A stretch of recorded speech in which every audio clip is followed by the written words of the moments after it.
Olá, caros amigos do nosso canal do YouTube, sejam bem-vindos a mais um vídeo da nossa série sobre a história parcial e a história verdadeira.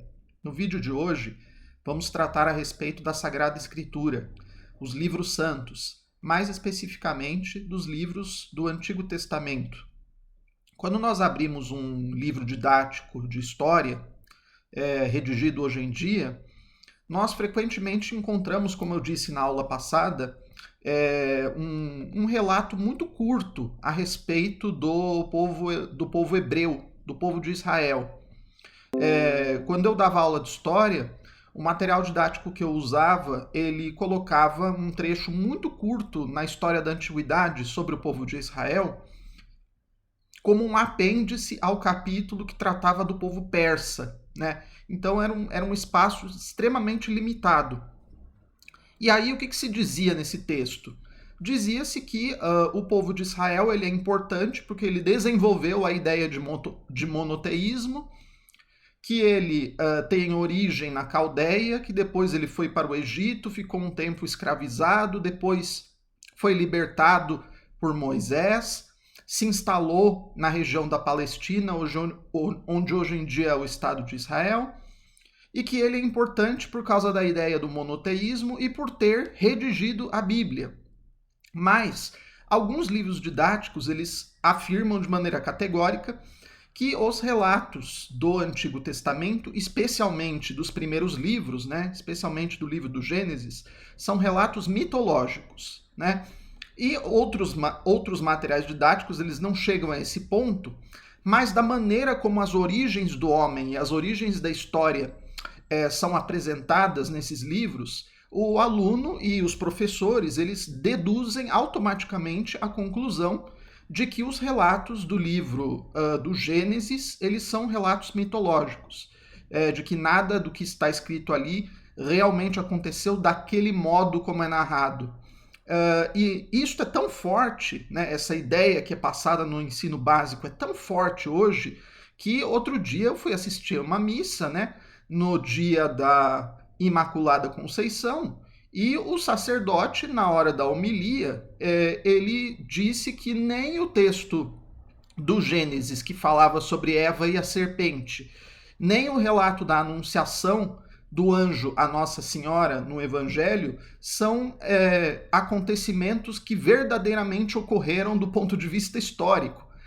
Então, ele disse, o padre na homilia disse que esses textos servem apenas para alimentar a nossa espiritualidade ou algo do tipo. Então o que ele fez ali foi o que os comentaristas esportivos, né, os narradores esportivos dizem quando eles estão narrando um jogo de futebol, o jogador faz um gol contra, né? E aí o narrador diz que fulano atirou contra o próprio patrimônio, né? O jogador fez um gol contra. Então, o sacerdote ali, na hora de fazer a homilia, ele atirou contra o próprio patrimônio, né? Ele não devia estar percebendo que o que ele estava dizendo ali ia contra o propósito que ele deveria ter, né? De edificar espiritualmente as pessoas, né?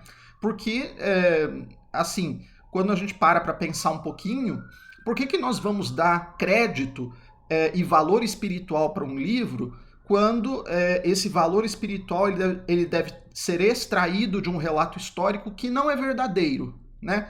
Então, é uma coisa que enfraquece bastante a fé das pessoas, né? Se elas passam a pensar desse modo. E também, esse modo de pensar ele é tão difundido que hoje em dia, assim, o hábito comum das pessoas, mesmo das pessoas religiosas, é pensarem que existem duas verdades, né? Uma verdade que você defende enquanto é cientista e outra verdade que você defende enquanto está dentro da igreja, né? Como eu disse em aulas anteriores, né? A teoria da dupla verdade. É uma espécie de esquizofrenia intelectual, né? Então, nós precisamos tratar desse tipo de concepção e ver onde que está o problema do ponto de vista histórico, né? E que valor histórico nós podemos atribuir aos relatos bíblicos do Antigo Testamento. Então, a primeira coisa que a gente precisa saber é a seguinte: o Antigo Testamento ele é composto por 45 livros, dos quais o primeiro é o livro do Gênesis e o último é o segundo livro dos Macabeus. O Antigo Testamento, os 45 livros do Antigo Testamento, eles foram escritos por autores diferentes em épocas diferentes. Isto sempre foi reconhecido desde a sinagoga judaica até a Igreja Católica e até as próprias denominações protestantes hoje em dia. Não é um problema você reconhecer que os livros foram escritos em épocas diferentes e por autores diferentes. Agora, o que se questiona no ensino de história e o que se procura empurrar para baixo do tapete ou não se reconhecer é a ideia de que estes livros do Antigo Testamento eles têm origem divina, né? Então, o ensino laico que nos é impingido hoje em dia, ele nos faz pensar que esta ideia de que os livros do Antigo Testamento têm origem divina é uma ideia falsa, é uma ideia mitológica. Da onde que vem essa concepção? Essa concepção de que os livros eles não teriam origem divina e que eles seriam obra puramente humana. Vem do pensamento laico, né? Especialmente dos séculos XVIII e do século XIX, né? Talvez o maior defensor dessa ideia de que os livros bíblicos eles têm origem puramente humana, o defensor mais famoso, né? Isso é um trabalho, essa é uma ideia que ela é elaborada e difundida e promovida por uma multidão de acadêmicos, né? Mas aquele que talvez tenha ficado mais famoso foi um francês chamado Ernest Renan, que escreveu uma história do povo de Israel e escreveu uma vida de Jesus na segunda metade do século XIX. E ele vai defender a ideia de que os livros sagrados, né, eles têm uma origem puramente humana. O Ernest Renan ele era um escritor extremamente habilidoso, ele escrevia muito bem e ele conseguia falar para o grande público, né? E como ele escrevia muito bem e de uma maneira atraente para o grande público, as ideias dele de algum modo pegaram, né? Então ele diz, por exemplo, que o elemento mais próprio do povo de Israel foi ter desenvolvido a noção de monoteísmo e a noção de profetismo, né? Os profetas seriam as figuras próprias do povo de Israel e que não teriam um paralelo em nenhum outro povo. Mas ele, como um agnóstico, né, ele não coloca os profetas como pessoas efetivamente inspiradas por Deus, mas como reformadores morais e políticos, né, como pessoas que tinham uma clarividência política, algo do tipo. Um outro autor francês que defende essa ideia de uma origem puramente humana para os livros da Sagrada Escritura é um autor que tem livros publicados hoje em dia em português, que é o Júlio Payot, né? O Júlio Payot, que escreveu um livro chamado A Educação da Vontade, foi um virulento opositor do valor transcendente da Bíblia, né? E o Júlio Payot, inclusive, ele faz ataques assim bastante agressivos contra o conteúdo dos livros do Antigo Testamento. Ele diz, por exemplo, que o Antigo Testamento apresenta uma visão de Deus como um déspota oriental, né? Um déspota oriental que exigiria sacrifícios, que exigiria genuflexões, exigiria demonstrações de submissão do povo, exigiria todo tipo de mostras de homenagem, né? Então o Júlio Payot ele faz um ataque bastante intenso contra o Antigo Testamento. Bom, do ponto de vista histórico, como nós podemos responder a esse tipo de impugnação que foi feita contra os livros do Antigo Testamento? A primeira coisa que nós podemos observar é fazer uma comparação entre o conteúdo moral e teológico dos livros do Antigo Testamento e o conteúdo moral e teológico que se apresenta nos textos dos outros povos do Oriente Médio na mesma época em que viveu o povo de Israel. Então nós podemos comparar a concepção moral e teológica do povo de Israel com aquela dos assírios, dos egípcios, dos caldeus e dos mesmos persas, na mesma época em que eles viveram. E o que nós vamos reparar? Nós vamos reparar que a concepção de Deus que está presente no Antigo Testamento, ela é muito mais elevada e mais sublime do que aquelas defendidas pelos povos circunvizinhos, né, pelos povos vizinhos do povo de Israel. Em primeiro lugar, o Deus da Bíblia é um Deus uno. Em segundo lugar, ele é um Deus que defende, ou melhor dizendo, é um Deus que corporifica, podemos dizer assim, a ideia de justiça, a ideia de equidade, a ideia de amor. É um Deus que não aceita ritos e cultos supersticiosos. Em contrapartida, os povos limítrofes que viviam perto do povo de Israel, os assírios, os caldeus, os egípcios, os persas, eles eram povos politeístas. Eles acreditavam numa pluralidade de Deus. Os deuses desses povos, eles se apresentavam numa mitologia que era permeada de elementos que a gente pode rotular tranquilamente de imorais. Eles frequentemente exigiam sacrifícios humanos, que é uma coisa que nós podemos questionar, né? É uma coisa cuja moralidade nós podemos questionar. Mas ainda eram deuses frequentemente subornáveis por meio de oferendas. E eram deuses que muitas vezes eram inclusive sujeitos a determinadas fórmulas de magia e de encantamento. Então, os sacerdotes desses povos, o que eles podiam fazer? Eles podiam se apresentar para o povo como dotados de poder, porque conheciam fórmulas secretas pelas quais eles poderiam manipular a ação dos deuses, né?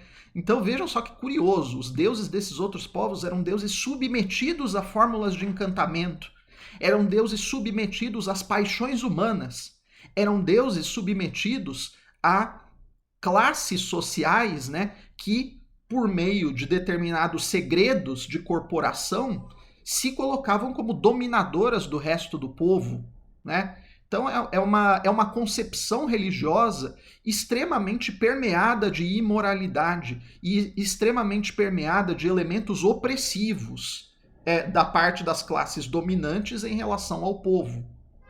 O Deus de Israel não. O Deus de Israel, ele se apresenta como? Ele se apresenta como o defensor dos pobres, né? O defensor dos oprimidos. O que nós lemos nos livros do Antigo Testamento? Nós lemos no Antigo Testamento uma defesa, né? Uma defesa das classes menos favorecidas. Mas não é uma defesa nos termos do materialismo marxista. É que Deus, ele é o quê? Deus é a personificação da justiça. E a justiça não aceita que os pequenos, os pobres e aqueles que detêm poucos bens, eles sejam oprimidos pelos poderosos do mundo. Então, como vocês podem perceber, a concepção teológica e moral do povo de Israel e dos outros povos da antiguidade oriental eram extremamente diferentes, eram opostas, nós podemos dizer assim. Outros autores modernos, eles reconhecem um valor meramente literário para a Bíblia, né? Mas a gente precisa perceber o quê? A gente precisa perceber que esta concepção religiosa e moral que está codificada na Bíblia, ela teve um efeito prático, do ponto de vista histórico, quase inacreditável, inexplicável do ponto de vista humano. Por quê? Porque o povo de Israel, se comparado a esses povos que estavam nos seus arredores era um povo bem menos desenvolvido, né? Então, um povo bem menos desenvolvido do ponto de vista material, a gente pode dizer assim, apresentou na antiguidade uma concepção de moralidade muito mais elevada que os outros que estavam ao seu redor. E essa concepção de moralidade, ela permanece e ela se torna cada vez mais sublime com a aproximação do Messias, né? Os profetas, o que eles fazem? Os profetas, eles são justamente aqueles que vão anunciar a chegada próxima do Messias. E a chegada próxima do Messias, ela é o quê? Ela é a promessa da instauração de um reino de paz, de um reino de justiça. E esse reino, ele vai começar como? Ele vai começar com a pregação do Filho de Deus, né? Ela vai começar com a vinda do próprio Messias, que está anunciado no Antigo Testamento. Do ponto de vista material, é impossível nós explicarmos isso, né? É impossível nós deduzirmos das condições materiais, como tentam fazer os marxistas, uma concepção moral tão elevada em meio a um paganismo cheio das suas mazelas. Mas nós não devemos parar por aí. Nós devemos observar também, nós devemos falar alguma coisa a respeito do caráter inspirado dos livros da Sagrada Escritura. O que significa dizer que os livros da Sagrada Escritura foram inspirados por Deus? Significa que Deus revelou algumas coisas, as coisas fundamentais que deveriam estar escritos em cada um daqueles livros, a cada um dos escritores sagrados, que foram homens de diferentes camadas sociais, de diferentes épocas e de diferentes estilos de escrita. Então nós temos desde Moisés, que foi criado na corte dos egípcios, passando por pastores, passando por poetas, passando por prosadores, passando por homens humildes de todo tipo. Então nós temos escritores de um estilo muito diferente. Então, quando nós dizemos que os livros do Antigo Testamento eles têm origem em Deus, nós devemos entender que Deus inspirou os escritores de cada um dos livros a transmitirem determinadas mensagens. Mas a maneira como cada um desses escritores redigiu e transmitiu essas determinadas mensagens em seus livros fez uso do quê? Fez uso da linguagem que cada um desses escritores tinha, da memória que cada um desses escritores tinha, que às vezes falhava, fez uso dos recursos retóricos que cada um desses escritores tinha, né? Então, quando Deus inspira um escritor sagrado no Antigo Testamento, Deus não está pegando a mão do escritor e ele mesmo, Deus, escrevendo tudo que está ali. Deus, quando inspira um autor sagrado, o que ele está fazendo? Ele está também respeitando a liberdade deste autor sagrado de cooperar com o trabalho divino. E aí nós colocamos também um outro problema que os nossos livros didáticos eles totalmente desconhecem e que eles enxergam apenas como uma fonte de opressão. E qual é este problema? O problema é que o livro sagrado ele exige, pela sua própria índole, uma autoridade legítima que o interprete. Isto sempre foi reconhecido por todas as tradições religiosas. No caso do povo de Israel, quem era a autoridade legítima para interpretar estes livros? A autoridade legítima era a sinagoga. E depois da vinda do Messias, e quando o Messias funda a igreja, quem passa a ser a autoridade legítima para interpretar esses livros? Passa a ser a igreja, né? Então, hoje em dia, se uma pessoa de uma grande cidade, no século XXI, abre o primeiro capítulo do Gênesis, essa pessoa ela vai estranhar muito a linguagem, ela vai estranhar muito o conteúdo, ela vai estranhar muito o jeito como aquilo é contado, né? Então, cada um não pode interpretar a Bíblia da maneira que quiser. Por quê? Porque fatalmente não entenderá o que ali está escrito. É preciso, então, uma autoridade constituída que interprete os livros sagrados e que ensine o povo qual é a interpretação legítima do conteúdo destes livros sagrados. Por quê? Porque, com a diferença de épocas, com a diferença de estilos de vida, com a diferença de preparo cultural, as pessoas fatalmente poderão interpretar esses livros de modo distorcido. Então é necessário salvaguardar o núcleo da verdade que quer ser transmitida por esses livros sagrados. E é interessante notar, aliás, é fundamental notar, que no caso da Igreja Católica, que é a detentora dessa função de interpretar os livros sagrados, a Igreja ela concede aos estudiosos leigos uma ampla liberdade de pesquisa a respeito deste mesmo conteúdo. Então, desde o século XIX e ao longo do século XX e no século XXI, nós vimos os estudos bíblicos proliferarem assim de uma maneira assombrosa. E isto sob a proteção da Igreja.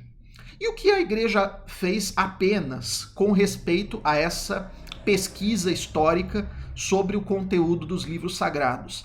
A Igreja apenas salvaguardou determinados pontos que são indiscutíveis. Então, o primeiro capítulo do Gênesis que diz: no princípio Deus criou os céus e a terra, e que diz também que Deus, no final da criação, ele cria o homem, o ser humano, nós precisamos salvaguardar que efetivamente Deus criou o universo a partir do nada e que Deus criou o primeiro ser humano, o primeiro casal humano. Mas, como eu disse em aulas passadas, em que época isso foi feito, quantos séculos isso levou, esse processo da criação, como foi efetivamente que Deus criou o primeiro homem, isso tudo são questões que os cientistas estão livres para discutir, salvaguardado este núcleo fundamental da verdade revelada. E aí eu faço uma pergunta retórica para vocês. Se nós compararmos o tipo de pesquisa histórica, filológica, filosófica que é feita nas universidades católicas a respeito da Bíblia, com o mesmo tipo de pesquisas feitas nas universidades islâmicas a respeito do Corão, onde nós vamos encontrar maior liberdade de pesquisa? Eu nem preciso responder, não é? Então, quando nós vamos entender essa noção de inspiração dos livros sagrados, nós precisamos ter isto em mente. Nós precisamos ter em mente, primeiro, que Deus não anula a liberdade do escritor sagrado. Segundo, que as concepções transmitidas nos livros do Antigo Testamento, elas são moral e teologicamente muito superiores às de todos os povos que estavam nos arredores. E terceiro, que para que o livro sagrado tenha a sua eficácia, quer dizer, para que a mensagem divinamente revelada ela seja transmitida integralmente e de maneira correta ao longo do tempo, faz-se necessária uma autoridade legítima que a interprete, né? Então, é isto que nós temos que ter em mente quando nós vamos tratar do conteúdo dos livros da Bíblia, do Antigo Testamento e também do Novo Testamento de maneira efetiva. Eu agradeço por terem me acompanhado até aqui e na próxima aula nós falaremos a respeito do Messias, né? Falaremos a respeito de Jesus Cristo e do que nós podemos afirmar com certeza a respeito dele do ponto de vista histórico. Muito obrigado por me acompanharem até aqui e até a próxima aula.